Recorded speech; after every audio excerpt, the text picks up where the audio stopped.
ভাইয়া রাস্তা নাই হাকামান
লোকজন খুব সমস্যায় আছে। বন্যার অবনতির কারণে মানুষ চলাচল এবং ঘর বাড়িতে থাকা অসম্ভব হয়ে পড়ছে।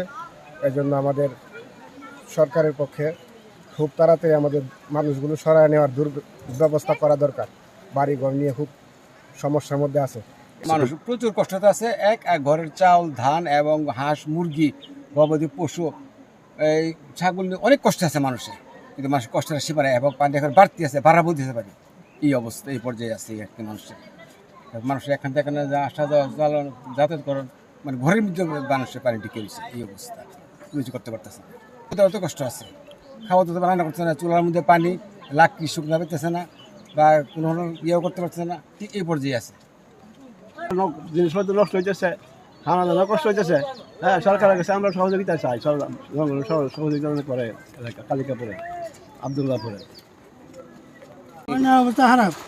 পানি দেয় না, বৃষ্টি ভেঙে গেছে, রাস্তার পানি উঠছে, আমরা দোয়ান বাড়ি পানি, বাড়ি ঘরে পানি, হাঁটতে পারি না, যেতে পারি না, আরো